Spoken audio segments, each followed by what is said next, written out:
This is our July 9th Ceptr Salon. The topic for today is digital commons as new species of production and governance. And we've got some potential conversation topics that folks have been dropping in. So I'll just do a quick read through and then we'll start picking ones and chatting.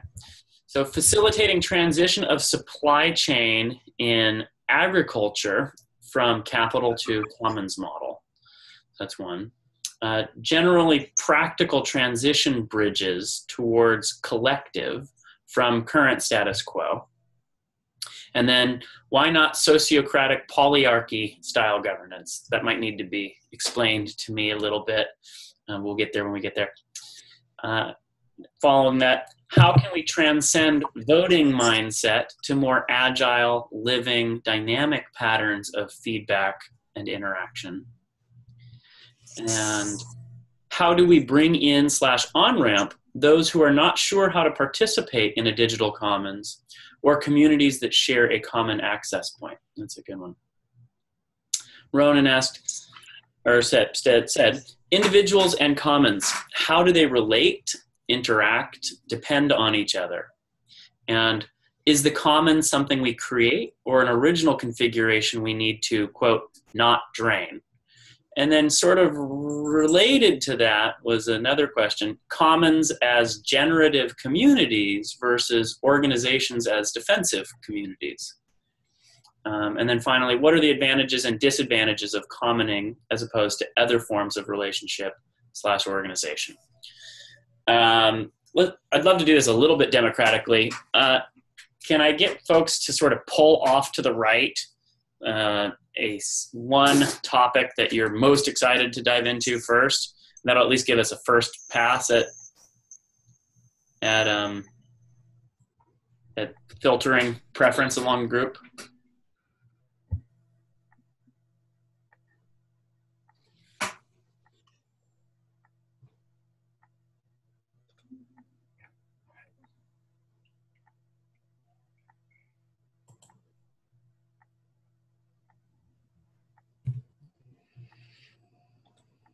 I'm interested in, I'll just do it this way. Boom, I'm pulling Ronan's out to the right, or one of his.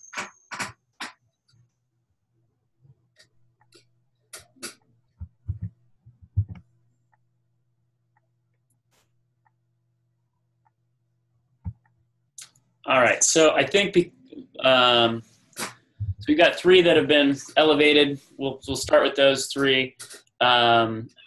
Generally practical transition bridges toward collective from current status quo. Whew, that seems pretty broad.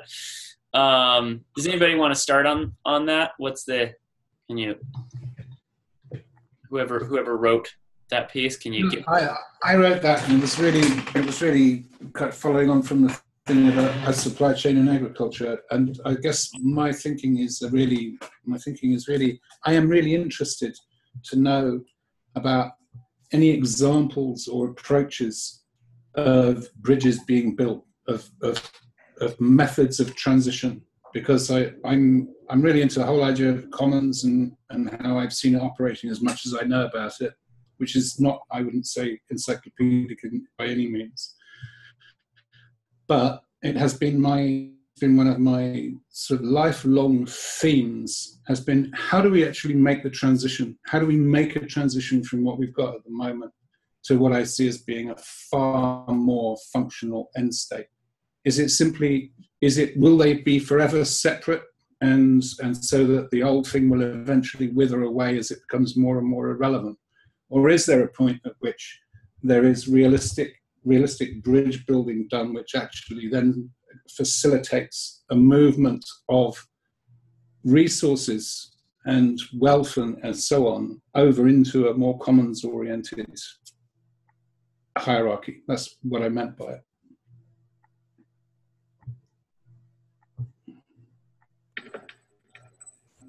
I would dealing with several cooperatives at present, and looking at cooperatives in general. I mean, even if you look at the democratic nations of the world and how they struggled to overcome the fascist world, and are still struggling, is that the governance and decision-making processes in these organizations tend to be too cumbersome. And I think the bridge is effective governance and developing a collective intelligence in these organizations so that they can compete with these hierarchical command and control organizations that have the advantage in the marketplace. Well, I'd like to kind of embrace that and like ask a practical question around that. And I'll bring in a specific example. Having lived in Israel most of my life, there's the supposedly political question of two states or not, which is like one of the biggest things there. But there's a really interesting, I don't remember his name, I can look him up, philosopher who already in the 60s said it's not a valid political question because what matters is not the lines that politicians draw, but what's in people's hearts. And there are two peoples living there. No matter what matter control or decision-making process you put in, there's a reality that can't be overridden. No sensible, no logical solution can overcome the fact that there's something in people's hearts.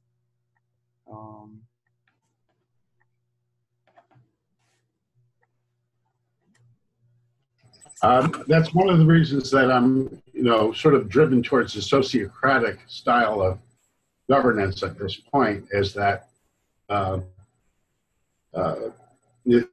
decisions are generally made in small circles of people who have a common goal, common mission, common vision. So, and these are doubly linked with other circles that may have different aims and goals.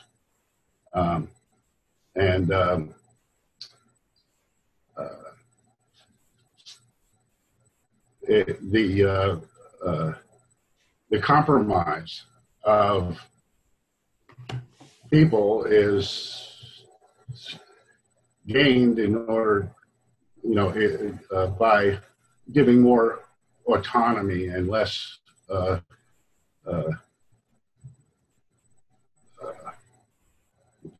everybody doesn't necessarily follow the same work together in the same way as other groups. So you have the ability to have a diversified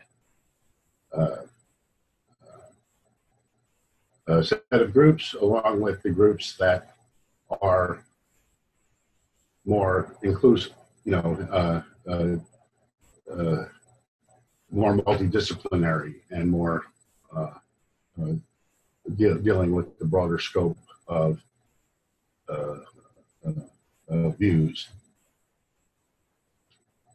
I think you could suggest that there's a correlation between form of government and the creation or depletion of commons. So would a centralized government tend to, destroy the commons or overtake it, and decentralized sociocratic government nourish it? I don't know. So I'll jump in here. I think there's something that might bridge a few of these topic things. A lot of what I've been focused on and chatting about recently is how language is held as a commons, and then how culture is held as a commons. And the governance model for language is holographic. That's the way we describe it. Each of the participants holds their own version of, let's say, English in their brains and bodies, right? And Arthur encourages me, it's not just brains, it's bodies too. And, right. And the disadvantage of holding language in that decentralized or distributed, really, in that distributed way where each of the participants has their own copy, and it's a slightly different copy from everybody else's, right? It comes out of their own lived experience. Jim has vocabulary like polyarchic that I am less familiar with, and I don't have all the rich associations that he does, for instance. And so there can be miscommunication that happens there, and a reduction in efficiency. When we meet strangers who we don't have lots of shared history with, it takes some time to build bridges. And we'll use the areas where we do have shared overlap to sort of explain, oh, when I use this word, I mean blah, blah, blah. And we can get to an increasing amount of alignment between our two mental models, which can enable us to communicate more quickly. But the giant advantage of language being generated, not just held and defended, but generated in this way, is that two of us can go off and start using some new word, and if it proves useful, maybe it spreads. Other people can start using it. And if it proves not so useful, it didn't bother anybody else in the millions of people that speak English community, or billion people that speak English community. And that actually enables us to try things at the edges, and the failed experiments die. The somewhat successful experiments persist and are used in the areas where they prove useful. And the really successful experiments spread broadly. But it makes it so that it's a living system, and it's as an organizing structure, it gives us a much better chance at essentially learning faster, right? At trying things out, because when you try stuff and it fails, it doesn't lead to catastrophic failures. So language is held that way. Culture is also held that way. The belief and expectation stuff, the two-state solution stuff, right? All of those things exist in the minds and bodies of those individuals, and there are roughly two sets. You can view it as two fairly discrete sets. There's still differences between each of those people within each of those communities about what they see as appropriate or right, etc. But that's the way that culture is held. And we have this myth that we steer ourselves with laws, when really at the end of the day, laws are just words that don't have inherent meaning. They have to be interpreted by the individuals, and they have to be acted upon. They don't take effect in the world until people take action. And so my view on it is culture is really what people are willing to demand of themselves and of one another. And when you have a fairly broad overlap, we'll point at something and go, yeah, people over there generally behave like this. Americans tip after a meal or after a taxi ride, which seems completely absurd as a cultural practice to, people from France, for instance, maybe. And so we have these from my perspective, the advantage of holding things in this sort of distributed and commons-based way is actually, it's not an efficiency advantage, but it is an adaptive capacity advantage. It actually gives that group a far better chance of altering its shape, its behaviors in ways that meet the circumstances and the varied circumstances that community faces. So I think that touches on a few of these. Can you bring that to bear to the subject of how to transition? Yeah, I think that, this sort of touches on what we're working on at the Metacurrency Project.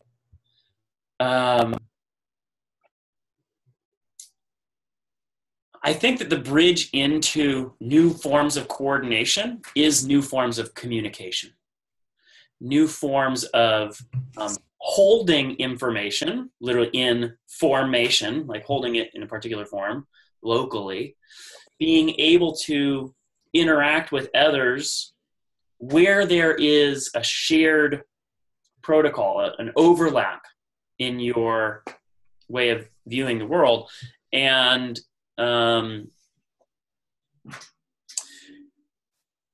And that organizations that start to adopt that, like, I shouldn't even say organizations because that kind of almost frames it wrong. Communities that start to adopt those tools for communicating by nature end up leading them to hold things in common at some level. It's just part of that architecture. And where it gives them advantages in terms of their ability to react more quickly and more relevantly to changes in the world around them, they will prove more successful than other forms of organization. And that's what will lead to the transition. The transition will be, oh, this stuff is more useful, right? Like anybody who's ever worked in a big company goes, yeah, they're really efficient in terms of it costs very little to produce a car. But they're really bad at changing direction. The whole nature of the organization makes them bad at changing direction and responding to the environment around them. So they tend to go extinct pretty quickly. Whereas organizations that are structured in this other way have that adaptive capacity advantage. And over time, if a few of us are doing a dance together over a sustained period of time, we can actually get pretty darn efficient at that dance. We can get to places where we're actually really good in context dancing together. A new stranger shows up and we've got all kinds of road to cover to get into alignment. But once people have done a dance together for a while, you can get to some pretty solid efficiencies, but you also have that adaptive capacity advantage that traditional top-down organizations just don't have. I think I would describe what you're talking about in terms of fractal organization as well, where you are distributing as much decision making and as much power as possible to the peripheries, and that seems to me to be an essential survival mechanism anyway for any organization of any type today, simply because there is so much complexity at the boundaries of any group. Because of the massive interconnectivity that we now have.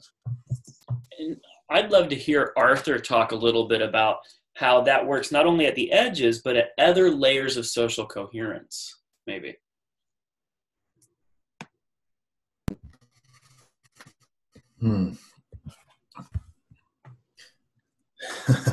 Yeah, I feel like the tools that we are trying to build as distributed alternatives to blockchain, part of what we are trying to do is make different layers and levels of social patterning available that are not available in blockchain. And so I'm getting more specific than speaking vaguely at the moment. Like I just want to apply it. So in Holochain, every set of agreements is its own organism, essentially, that all of the nodes, all of the people participating in those agreements, their node becomes a cell, a participating component in that organism. And rather than have one big monolithic blockchain like Ethereum that all smart contracts run on, each smart contract isn't a smart contract, it's an application.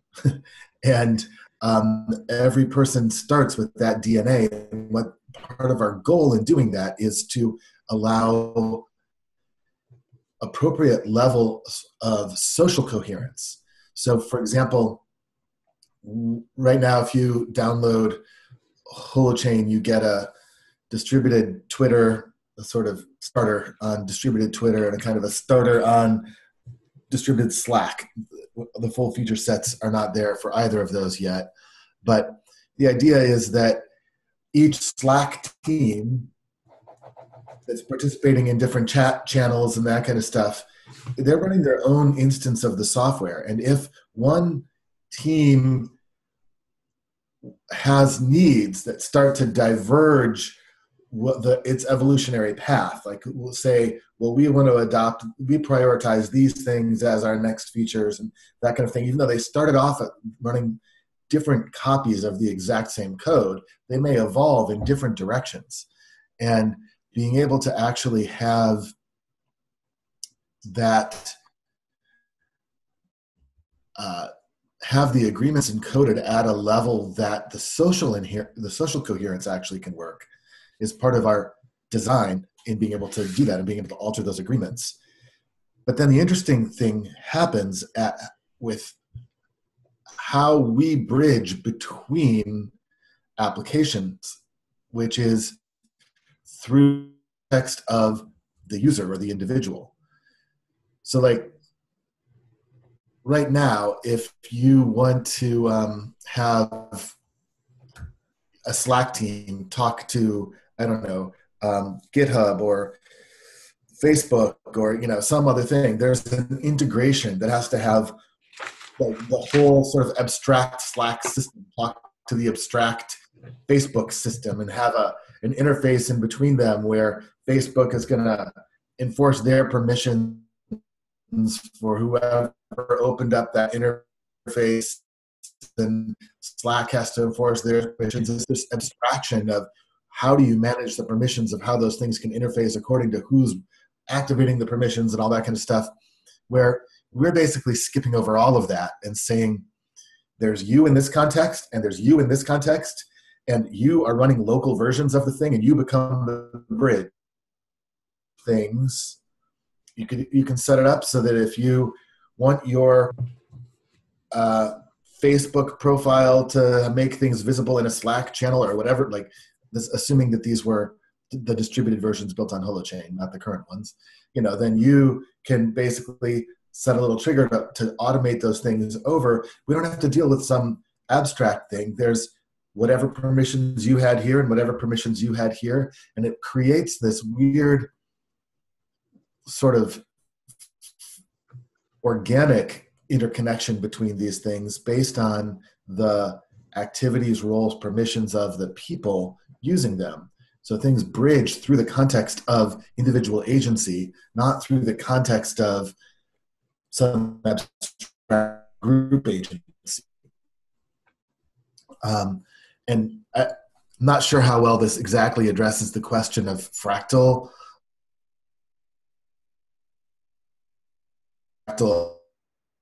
described as like our attempt at some simple steps in that direction to make these things interface in more organic ways. Not sure exactly how it's going to go fractal yet. Sounds really interesting. So could I ask you if this might be an example? I was recently watching a thing by a guy from South Africa who has put together what he's attempting to build is the most likable, friendly, distributed coffee supply chain in the world. Okay, very interesting guy actually. But I was thinking one of the problems that one of these things it seems to me what you're saying could be applied to in a further development would be to actually allow each of these small suppliers to have their own completely unique idea of what they needed and what they wanted in their trade, and that would then be presented in a way which was pretty much incorruptible as part of the entity of the multiple contracts built across the Holochain. That makes sense? It does. It's a little more sophisticated than the thing that would stop you from building it, to allow different structures of agreements to be encoded. Means you have to make a generalization about agreements that can allow you to structure different ones. But yes, we're actually talking to some folks over at the Economic Space Agency who have a lot of ideas that are in sync with ours. And I think that the thing that they want to build, they could build as a holochain application, is what because let me connect it to what you're saying, is what they want to build is a sort of a private smart contracts framework where you can set up your own agreements between people that are not necessarily running on some, in some universal context outside of your control, but in the context of the people who could then also agree to modify their agreement, which you can't really do on blockchain very effectively or efficiently. I think that would involve creating a sort of sophisticated agreements application on top of Holochain, which allows you to each make commitments, and you each agree. When you make a new agreement, you sign identical copies of that new agreement to each agent's chain, because in Holochain, each user has their own chain, and then data is shared via a validating DHT. And then you choose whether to share those things or not, or how you share those things. Like I think in a distributed coffee production supply chain type of thing, you share the things that are relevant to the visibility to the rest of the supply chain. Whether that's payment standards or production standards or quality of life standards or quality of product or timing of volumes of, right, you share those aspects of things that need to be visible to the rest of the supply chain out there. And if there's parts of your agreement that don't need to be visible, you don't necessarily have to share those. Right. That's really interesting.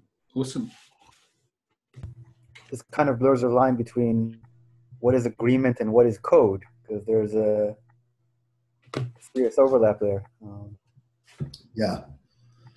And just to sort of cheat and slip into one of the topics that I threw on there, I think one of the problems with the perception of commons and what enabled the myth of the tragedy of the commons to get perpetuated was the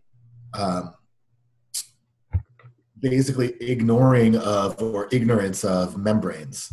The idea that there is something that's either private or public without any membrane, right? Not that commons actually are sophisticated layers of various kinds of social agreement and membranes, which I believe they are, and so by being able to create that myth, that fiction that a commons has no membrane, lets you basically perpetuate the idea that, oh, well, it's just going to be abused and blah, blah, blah, and we have to then privatize it to protect it and regulate it. Which is entirely tied into the entire myth of scarcity, right? Right.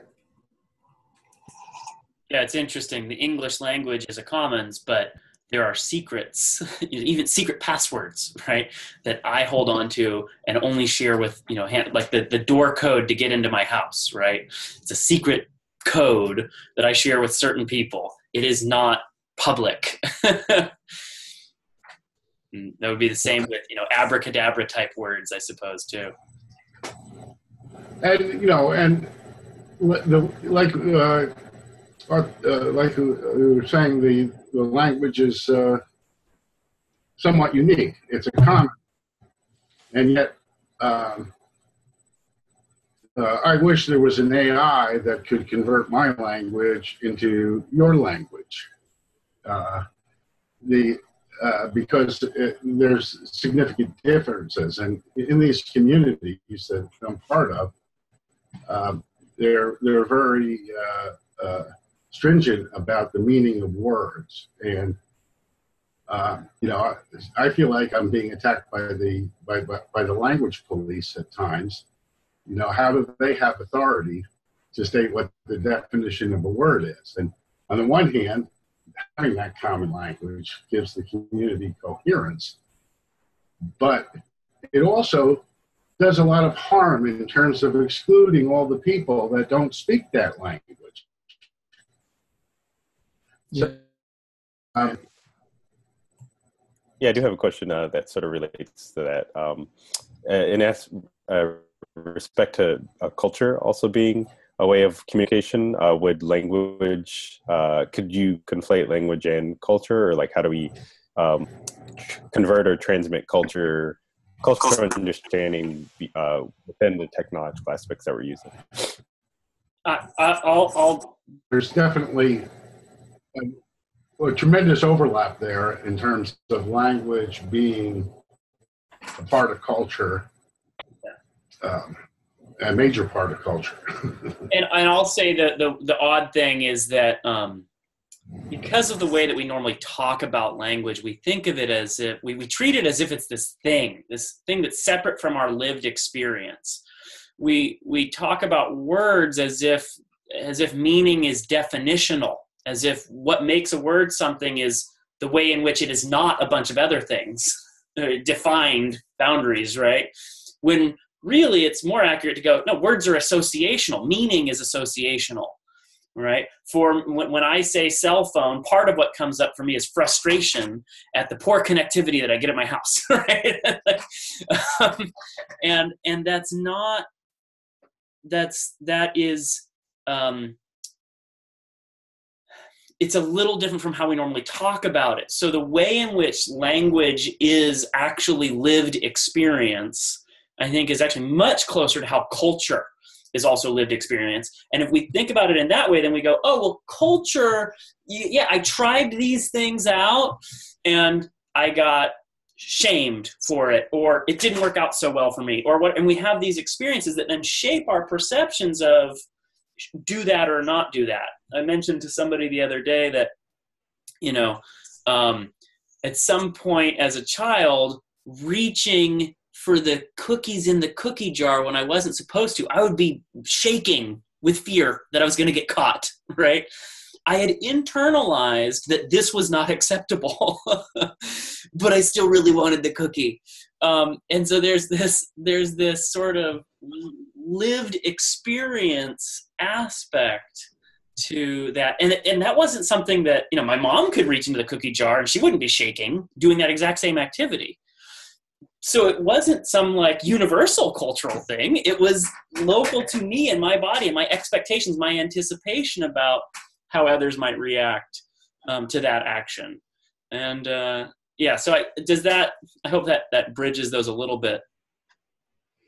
There's really interesting stuff out there, actually, from some of the work Lakoff's done at Berkeley on how there are actually neural wiring phenomena which are responsible for creating the first instances of metaphor in conceptual structure, and how that then develops into chains and building blocks and chains of meaning. It's pretty interesting. I think I'm quite a lot with Wittgenstein on this one when he said that language actually creates reality. And I think language and culture to me are so much like that. I think they're pretty much indivisible.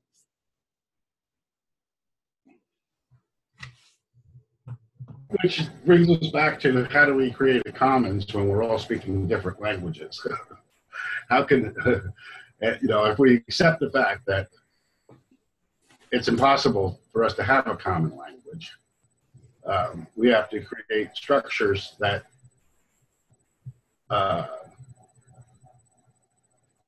allow for that, in the sense of...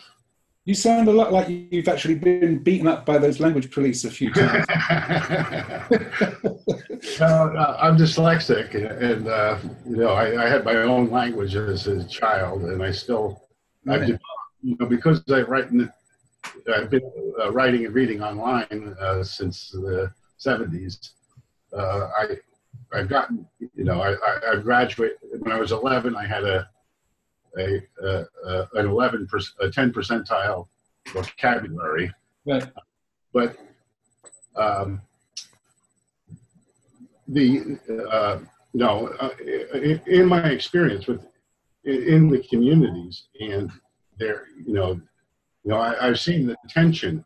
The people who talk sociocracy won't talk to the people that talk holacracy, and vice versa. Okay.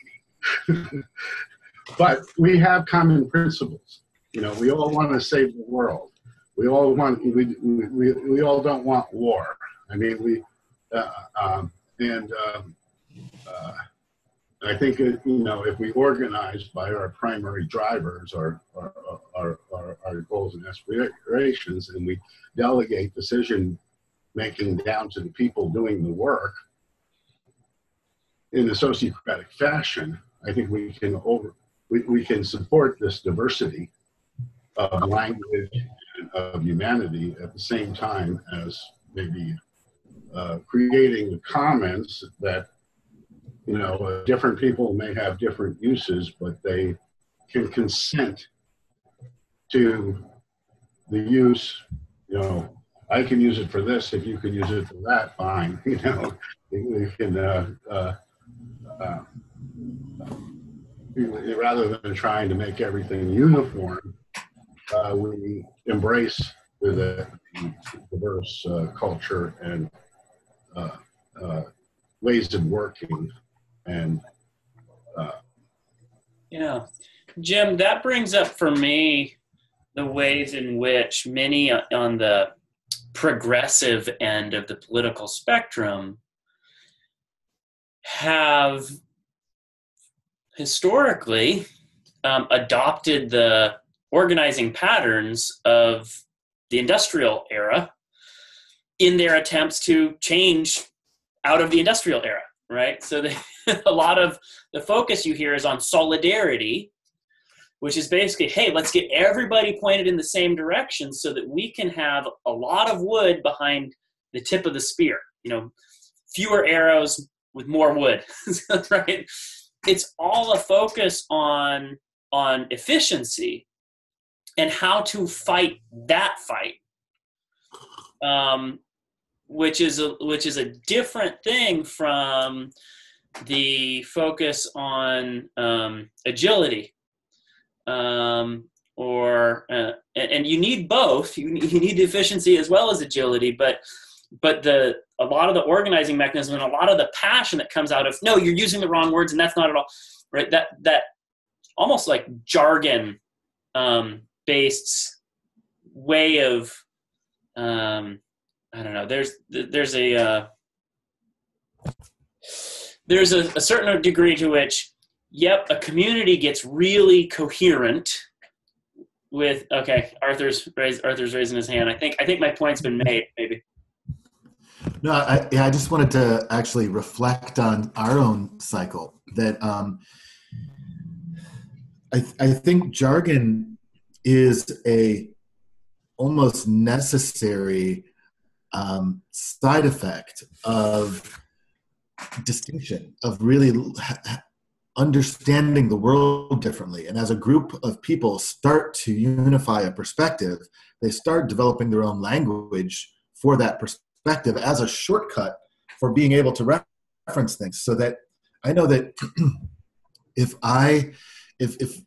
you were to listen to recordings of conversations, let's say software design conversations between Eric Harris Brown and I, there's very few people in the world that would have any idea what we're talking about. We've spent essentially 10 years developing our own jargon, our own language that frames the problems of computing in a natural sciences type of frame of reference, and that almost nobody else has the shared language with. I mean, there's like even Matthew has parts of it because he's been hanging around us for the last year and a half, almost 2 years or something. And he's begun, but he wouldn't even understand maybe 30% of it or something like that, because there's a lot of normal English words, but we're also using them in strange ways. And the interesting thing to me about this is that I feel like there were other factors in play,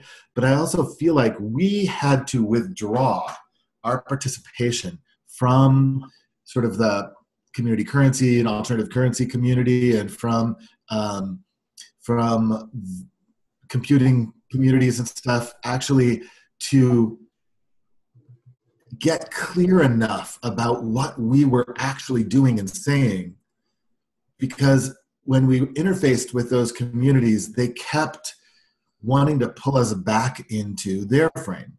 They kept saying, essentially what we were seeing is not real, it's not valid, that this is nonsense, why are you trying to reinvent something, it just, and then we would always be stuck in the same stupid conversations with people well, those things aren't currencies, only money are currencies, and blah, blah, blah, whatever. And it just was so exhausting to actually try to follow this calling that we were hearing and interface with people who weren't. So we kind of withdrew to create our own coherence and have emerged after we got clearer on what it was we were trying to do and how we can actually build it. And now that we're, well down the road of building portions of it, we can interface with the people who say it's impossible and say, well, great, you can just watch it work when it works. And, it's like all the people who were saying Bitcoin was impossible, it does what it does. And so it's just a weird thing of maybe these bubbles, maybe you need to make these membranes sometimes to actually create new types of coherence. And so it's not all about somehow honoring the diversity in some way that kind of dilutes it all. It's actually also honoring the need to create membranes and bubbles and separate yourself out for a while to really enrich that diversity before being able to come back and contribute whatever that frame of reference had to be able to contribute. And I'll just add to that the place where we're at right now, from my perspective, is we've gotten a fair bit of clarity about, how some of these organizing patterns work and what some of the advantages of them are and what we're trying to build. But folks like me and Micah and some of the other people on the team are now trying to build the bridges to make that sensible to an outside world. Because right now people come and they look at it and they hear us talk about commons and they hear everyone will share, everything. Or they hear, so that we are locked into our own jargon. And so we're trying to now build bridges that can make some of the insights that we think we've found visible to folks who haven't, covered all that same territory yet. So, somebody had actually asked a question about bridging somewhere. Yeah. And my take on it is there's a fair bit of storytelling and demonstration, essentially. And it's helping people build bridges from their already lived experience, right? Because there's portions of these stories, these patterns, people go, oh yeah, I know that, I've seen that. How come I never, maybe they go, how come I've never even, thought of it that way? But at least they have something that exists in their life that they can anchor that concept into and go, oh yeah. And then that gives us an opportunity to take them somewhere new and make what we have, seen visible to them as well. And then once they go, oh, that's possible, then they might be willing to try something. And once they try something, they begin actually experiencing a new pattern, then it becomes real. Then it starts having impact in the world in a significant way. Yeah, that may have been my question. I'm not sure which one you're referring to exactly, but that's what one thing I've been thinking about and focusing on a lot. And sort of what Ronan touched on a lot earlier in the conversation about it being felt in the heart, or so, it could be necessarily tied to emotions, but not necessarily. But I feel like that's what kind of pulls me in personally, and in the relationships that I've had, or in the communities and cultures that I participate in, it seems to be something that is driven by a passion or something that you relate on a heart level with someone. So when you bring a lot of this, as you say, jargon, or a lot of even the language to a lot of people, it still has to touch them in a particular way rather than just an understanding. Yeah, I would say more. I feel that the jargon itself is not, to speak in currency terms, a store of value. The commonality is an experience that results from the jargon. The words themselves are as empty as shell as they were when this journey started. It's not creating the words. It's an end here. No, I think, Matthew, you mentioned in one of the last conversations David Graeber's 5,000 Years of Debt. One of the powerful realizations that struck me there, in terms of exchange, was that community is actually founded on debt.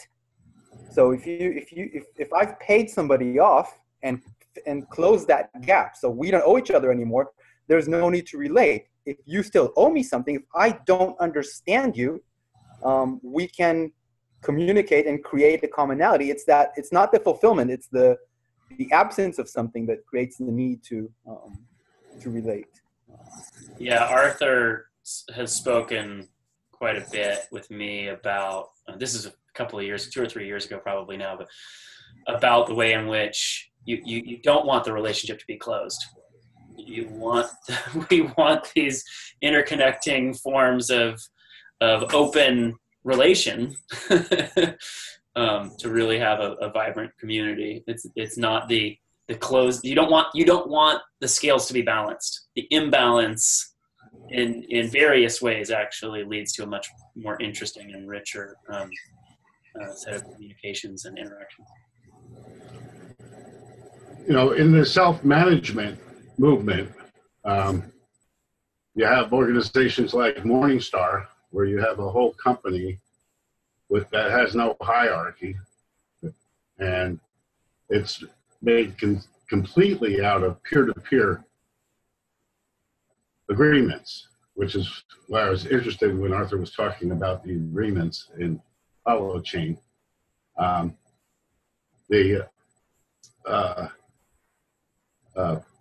The peer-to-peer agreements, tend to become a commons when people are driven toward this common goal or whatever. And in sociocracy, you work in small groups, so you're not demanding that the language goes beyond the group, except that you have the linking to the other groups that create a whole that's greater than the parts.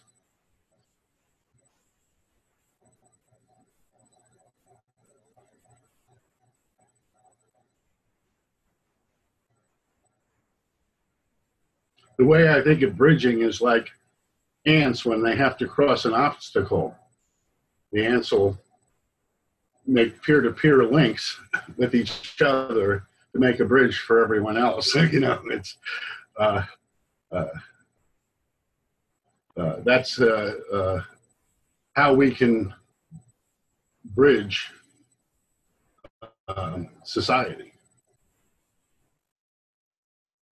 Yeah, that makes me think, Jim, of one of the ways that I think as we build some new common on holochain type architectures, I think what patterns I hope we'll see are things where you have access to particular resources in one commons, either because that's the type of resources they deal with in those commons, like a Airbnb or Uber type of thing is dealing with housing or transport, or, and then others because of the regional or, relational fabric in those things. And when somebody wants access to something and they don't have it in any of the networks that they're in, but you are in a network with them, you have networks, you become a bridge, again, like through you, like I can get this thing for you from over here. And, it becomes a way that we do bridging through relationship instead of bridging through, sort of commercial transaction or traditional supply chain.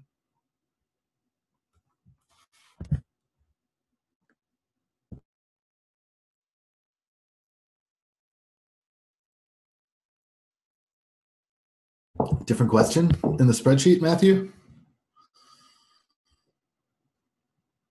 You're muted, just so you know, when you start. Got it.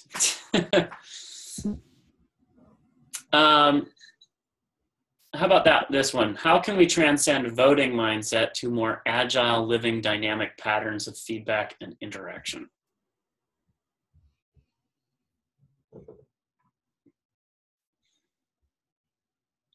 Yeah, I recently encountered a question that I think in one of the articles that came from Ceptr or something, that voting should not be a default. There are better things that can be. It's like first participate, first have a conversation, see if you can find an agreement, a consent, something. It's like voting is like there's a question of when to vote. It's become a default that any decision-making process vote. It's like voting is not necessarily the preferred mechanism for making a decision. So yeah, it's actually funny to me when I've done a fair bit of consulting with corporate folks, and in the corporate world, they do everything they can to get away from something like that. They're instead of trying to have them make a judgment about whether or not they invest a significant amount of money in this direction, and okay, what do you guys think? Do we do this or not? They try to go, well, what are the tiny risks that we can take? Can we just get some traction? Can we just like run a little experiment and get some feedback about whether there's any desire for something like this? And so they basically are doing the best that they can inside of their top-down structure to make decisions. It's not just decision making, to gain experience and learn through these like tiny risk taking, gaining experience, learning from that, making the next move type patterns. And this sort of comes out of Toyota and lean methodology.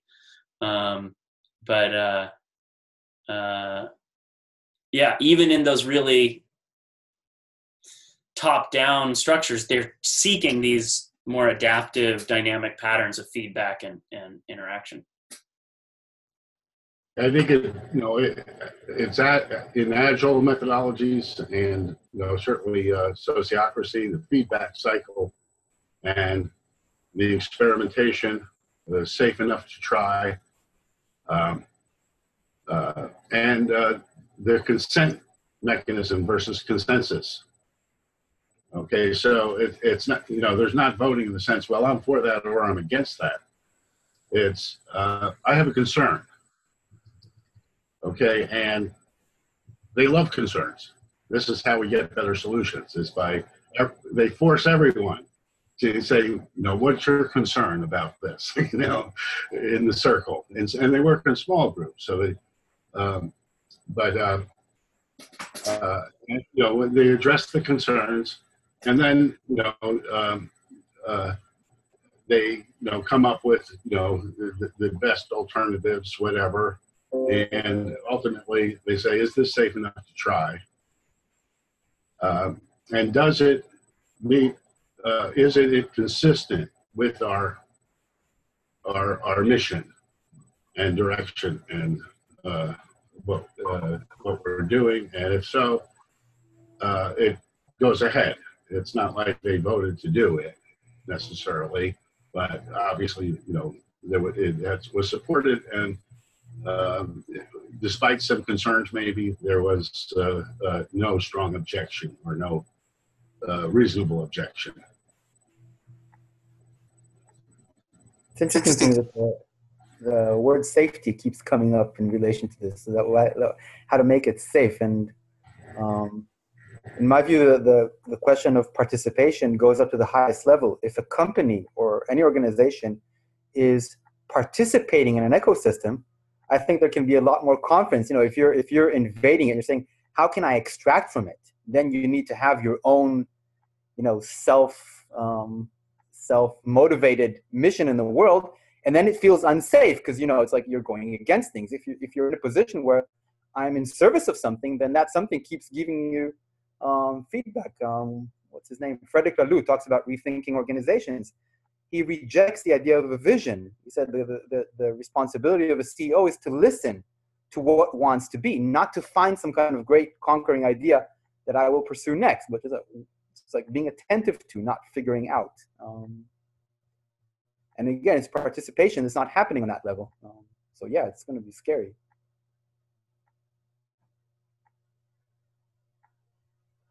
You're muted, Jim.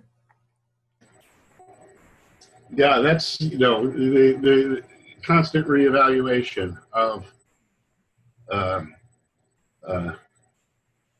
your purpose and what the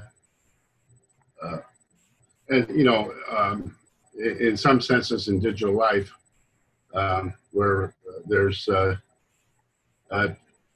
too much, in my view, too much focus on what inspires people rather than what are the real solutions to the problem. Uh, uh, but it's all good. I mean, I think by giving everyone affirmatively a say, they don't, allow someone to just be quiet in a circle meeting. Okay? They pull out of them what they're feeling. And I think that really helps develop a collective intelligence in the group. The old win-lose paradigm is gone because they're win-lose doesn't get you further up the road at all.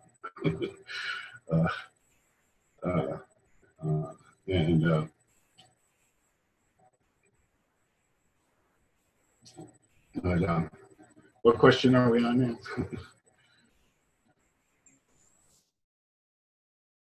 now? We were on the voting mindset versus agile living, dynamic patterns of feedback and interaction. One thing that I was going to add there was in terms of the safety, that we're always making decisions about vulnerability at some level. That anytime we delegate or rely on someone else to do something for us, we are potentially both gaining the advantage that comes from being able to make use of their insights, their efforts, etc. But we're also making ourselves vulnerable, right? When we eat food, we might get nourishment, we might get food poisoning, and there's not like a single dimension of that, right? So you can be inside of an organization where you're totally on board with the whole larger workings of the organization, but there's some weird political stuff going on with this one person, and you're like, I don't know if I really want to tell her about this thing because it might expose me in some way that is going to make me afraid. And there are all sorts of tools like the processes that Jim was talking about for trying to facilitate the risk-taking and vulnerability so that there can be better sense-making happening. But I don't think it's a dance that you like magically like logic your way out of. I think there's that we're always doing that dance at some level.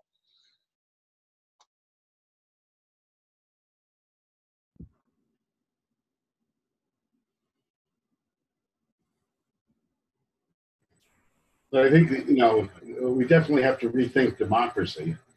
I'm not sure, sociocracy as formally an alternative is not really a complete solution.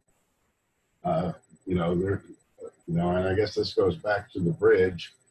There has to be a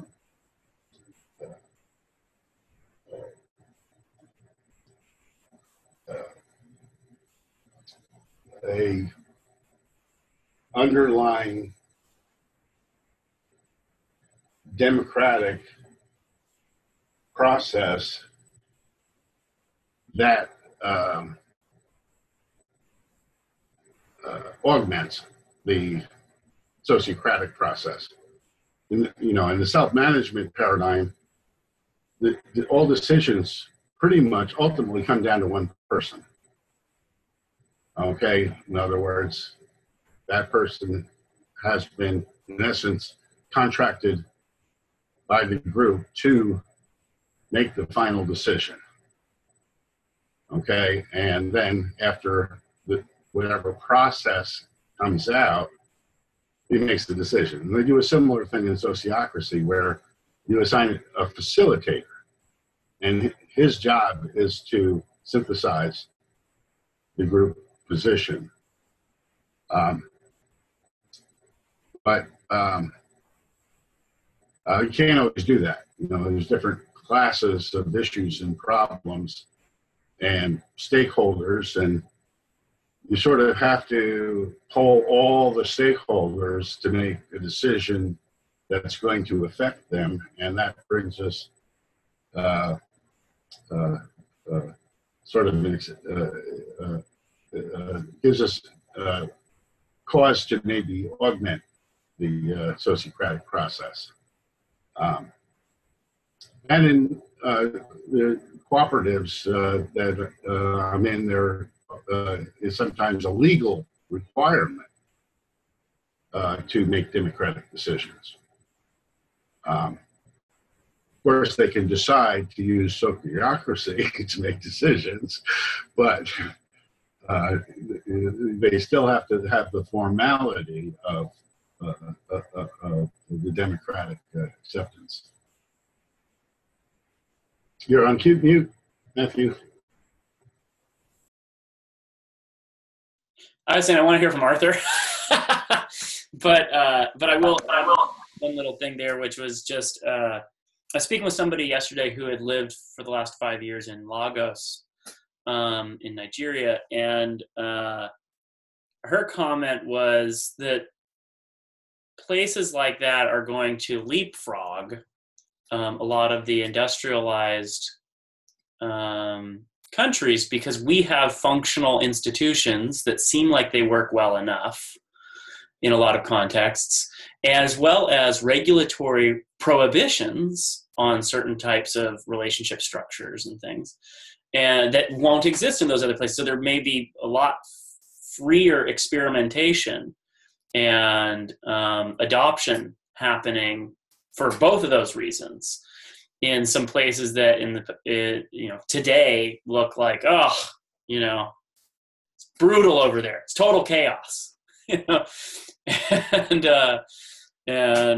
so it's sort of interesting that some of the stuff that you had talked about in terms of regulatory limitations, et cetera, that there's some places that you might not think of as having an advantage that may actually have significant advantages in this regard in terms of the bridge.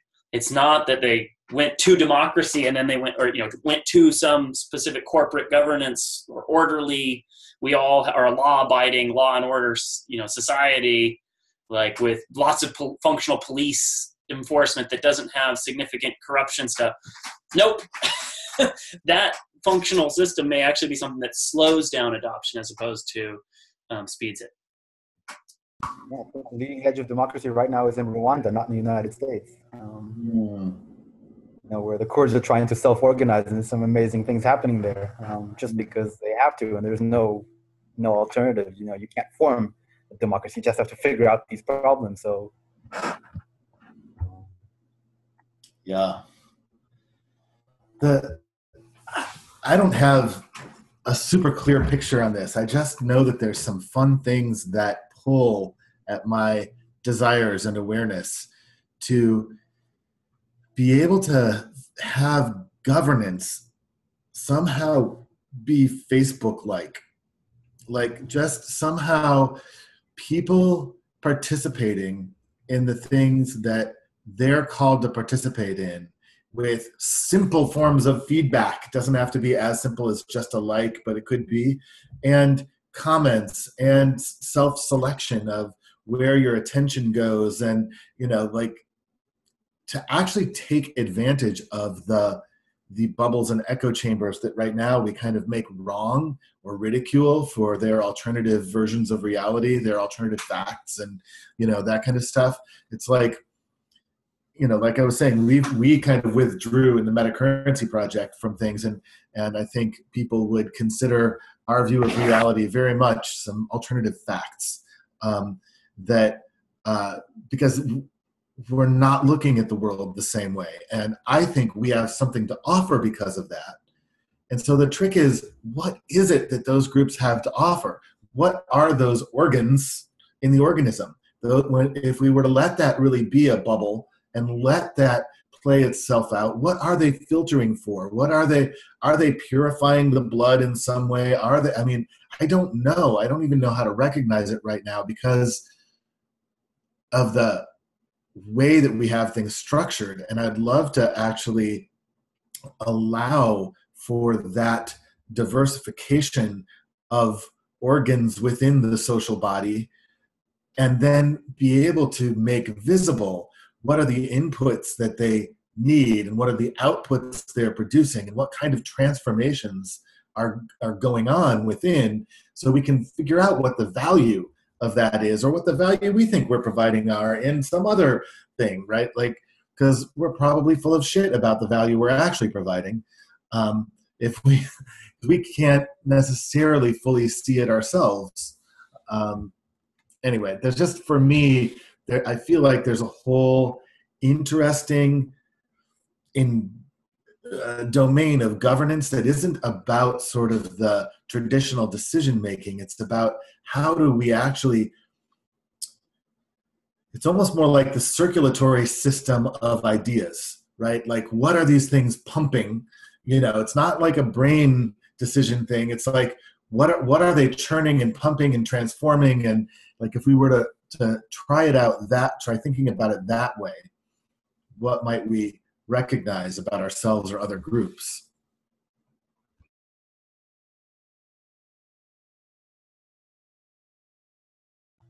I think it's going to be something we more stumble upon than invent at first. So,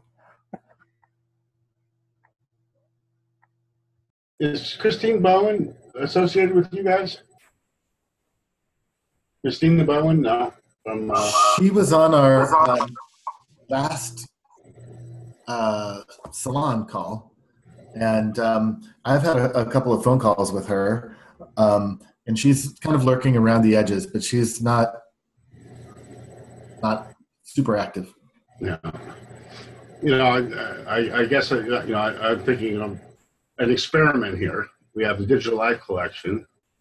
We have Christine and myself who have very different perspectives, potentially linking your circle with the Digital Life circle. And if we could coordinate these two things, then maybe we could coordinate all of society. I don't know.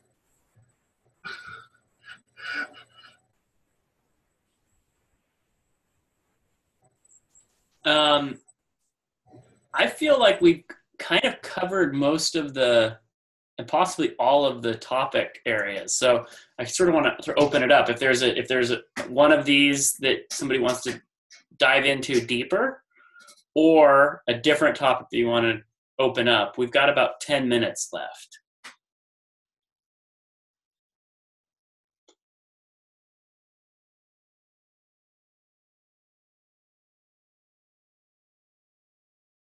I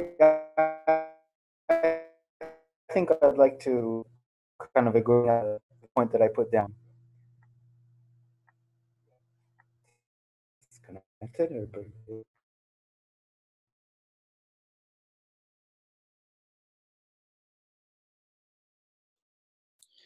I started having a hard time hearing you, Ron, and I don't know if it's on my end or yours, but maybe if you turn off the video, we can hear you better.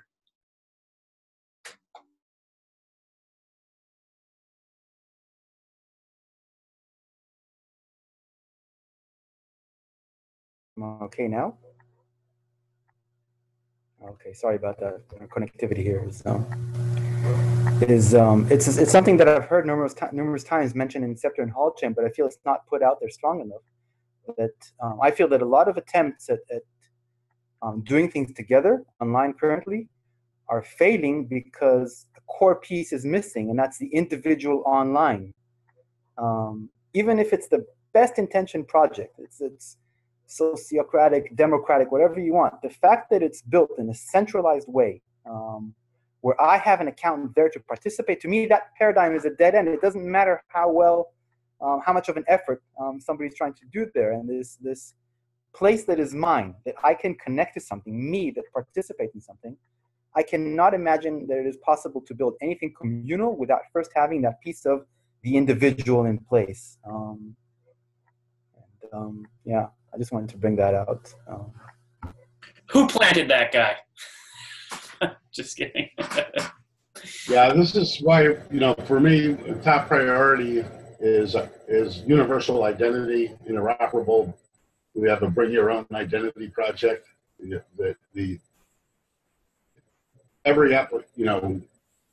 order for us to be interoperable human beings, we have to have interoperable identities. at the individual level. I don't know if that answers addresses your issue. It opens up a whole host of new issues. I'd say there's agreement there, but there's also some complication around identity, in terms of, identity in terms of self. Where is the boundary of me? Do I identify as just this? Do I identify as part of this larger group?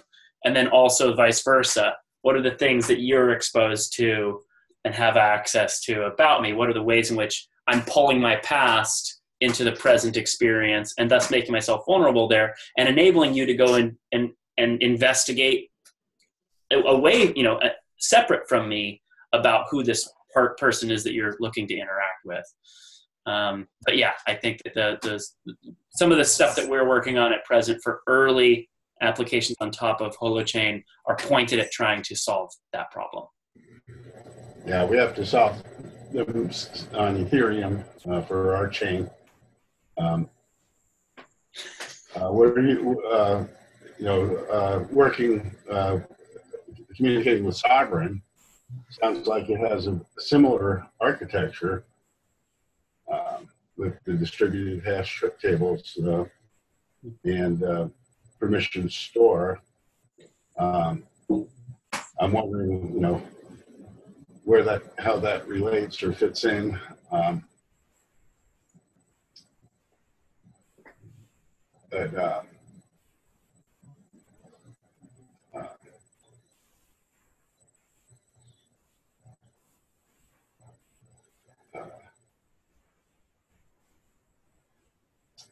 Cool. Mike, it sounded like you were gonna say something. I don't know how, well, I guess I do think it's pretty relevant. One of the things that I'm exploring at the moment, I'm going to be trialing fairly soon, is actually the idea of working with entire groups of people to do metaphor mapping of a zone of inquiry that they want to engage in. Because I believe that by doing that, by having a facilitation workshop where we do that, we will actually be able to negotiate and see and express and work with much more unconscious material, including emotional content and narrative story content. And so it's looking pretty interesting. Anyway, got that coming up. And I think there's a lot of stuff there there's a lot of stuff here that we haven't even touched on about consciousness, about narrative, about what is all the stuff which is going on, which is unconscious, and how we relate to that. And I guess that's a completely other story. But it's fascinating to listen to how you're thinking and what you're doing about governance and stuff. Really interesting. I could briefly touch on a little bit of how I at least think about consciousness, and I think this is somewhat close to some of the other folks here at Metacurrency Project. Dropping phones, sorry. Instead of thinking of consciousness as sort of like a single layer, somebody mentioned what the word was, just panentheistic, is that right? somebody in a conversation yesterday was like, oh, what you're talking about is panentheism or whatever. But essentially, with every interaction, there's a communication. With every communication, there's a formation of a community or a we. And that community is sensitive to the world around it in ways that are distinct or different from how each of those participants might have been sensitive to the world. And the world is sensitive to it in new ways as well. So at some level, that we is itself a form or a consciousness. And that this happens at every layer of interaction, essentially. That at any point of interaction, you have sensing new or slightly different abilities to sense and be sensed. And there are some evolutionary pressures, right? If you are sensitive to the world in ways that lead you to be able to persist, that pattern continues getting repeated. It continues showing up. If not, you go extinct. That pattern maybe doesn't get repeated. But this lets nature basically try lots of stuff out. And if we're seeing consciousness in that way, in this, even atoms are conscious in some way. A hydrogen atom is sensitive to certain things in its environment in particular ways. And it's differently sensitive once it's combined with another hydrogen atom and an oxygen atom and becomes a water molecule. It behaves in that relationship differently.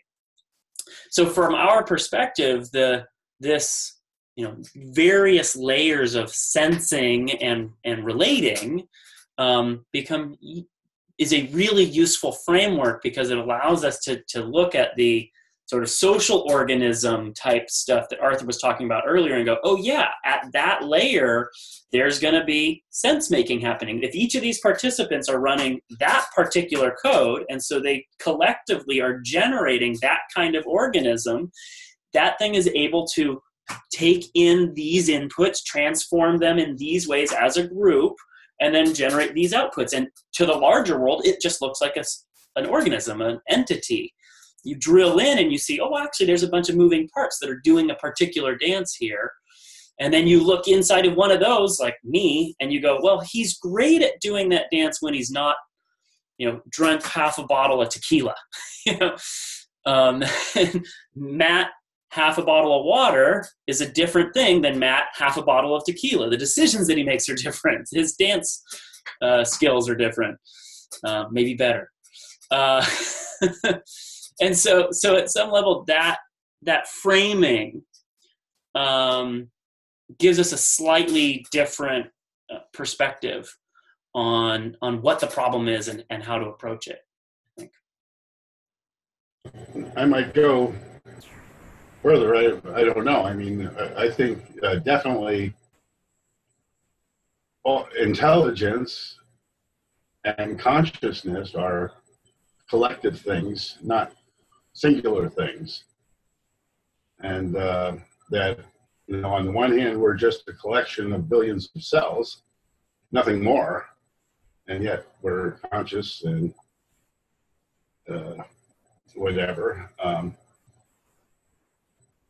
But even what we consider to be the self or the consciousness is beyond the body and is a social being beyond the body, I would say.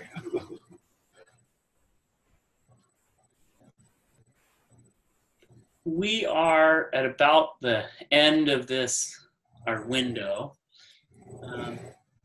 Any closing comments or things you'd like to state before we go? For me, thanks a lot to everybody. It's been really interesting. Thank you for allowing me to participate. I definitely have to learn more about holochain, and it's all very interesting. If you want to learn more about the sociocracy and what digital life is doing, maybe we can arrange a future time. Joachim has developed some really awesome tools that he could show you that might blow your minds in terms of building a social ledger, which currently is not on any blockchain, but should be at some point in order to reach outside the organization. Great. Thank you. It's been a good discussion, and thank you. And I'll ask one thing. If any of you have ideas for topics for future salons,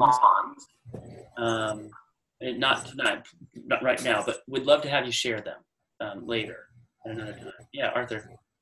Yeah, I actually want to get a piece of feedback about that. We created a salon format where, like, we pick an article and have that be the focus of the thing. And I'm actually at this point feeling like the pick an article thing has become a bottleneck in scheduling and slating these things. And I'm wondering how, I'm asking for some feedback about the format and how important you think it is to pick an article, or we could pick a theme, or any suggestions about the structure or feedback, structure or framework. I can speak from my experience, having participated in a few, that I feel a shift in my own kind of interest. And initially it was just kind of to get a sense of the vibe of who are these people. You know, the first thing I really enjoyed was not so much understanding, but the style of communication. Like, we can talk about anything as long as we talk this way. Really, that was a big thing for me. Don't want to leave that for granted. But now it's slowly changing. So it takes me back to that, to those circles of coming together. And I think that the more this succeeds, the more there needs to be discernment about why we're all here. I have a feel like when I think of you guys, so I'm thinking of you, Matthew, and Art, and they're usually here from the team, that this must be getting repetitive. It's like I've gotten to the point where I want something more continuous to happen rather than being an atomic kind of, all right, we got together, we talked, we made a spreadsheet, and you might as well, if it was in the old days, you can just take a piece of paper, put it in the shredder. It doesn't really matter. Had a good time, but I would like something more. I would like to create a sense of a thread, a flow between these things. How about a work study format or a working group where we actually try to accomplish something? Is that what you're going for? Don't know yet to say. I like things to be. I'd say no. I'm looking. I like to do things that are concrete. I don't study anything unless I'm using it. It's like I don't get it. I can read the same thing 10 times. If I'm not applying it somehow, then I've just stopped reading it the first time. So I can sort of share from my perspective what the role of these salons is. And if I'm going to be really blunt, the role of these salons is to take strangers and to pull them to the point where Ronan is now. So at one level, my hope with these salons is actually that we can keep them as jargon free and insider language free as possible, so that these are a place where outsiders can come to get to know some of the people who are already inside, build relationships there, and gain some fluency. But I think what I'm hearing from you, Ronan, is it's time for us to also have some other stuff in addition to these salons that allows for more continued, coherent, productive collaboration. We have plans for you, Ronan.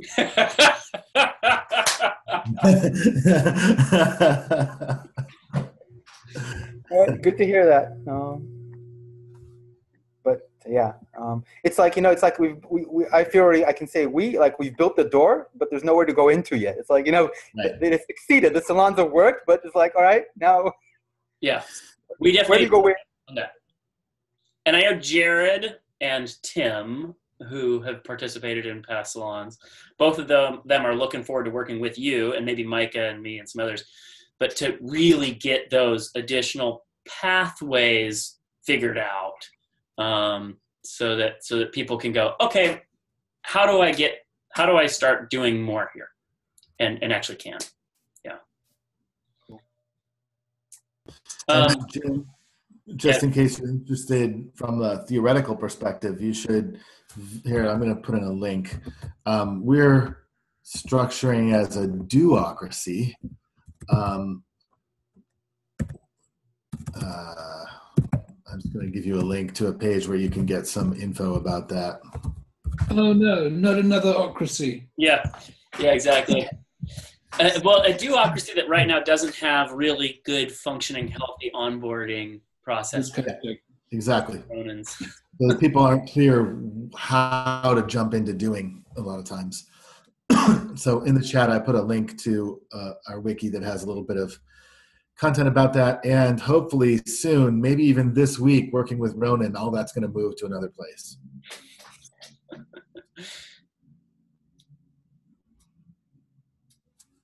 All right. Wonderful discussion, all. Actually, I'd love to hear from Mike and maybe Jim. We shared an article, and then we had a discussion. Should we have just shared a topic? I'm going to try to reiterate Arthur's question. Should we just share a topic and then have a discussion? Or is the article does that feel like no, that was a good way to pull people in and get people onto the same page at some level? Well, I mean, I don't know about anyone else, but I actually read it, and I found it really interesting and useful, and it prompted some thinking around how to approach it. So I found that pretty good.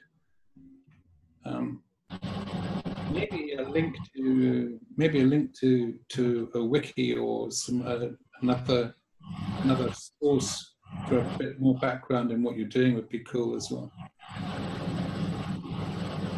I didn't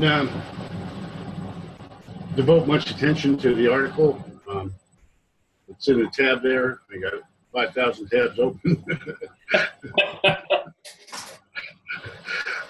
But I think taking an article, particularly if the articles brought a lot of discussion and interest, that can provide a good basis for finding people who are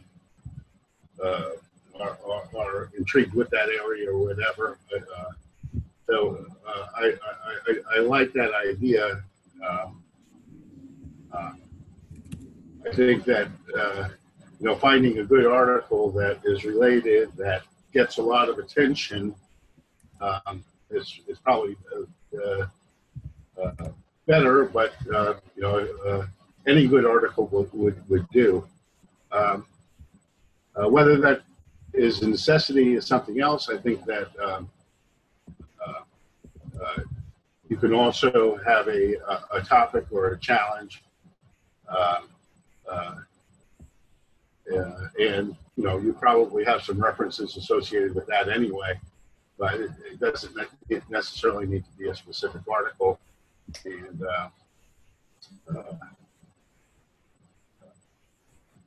the real problem is, reaching out to the right forums to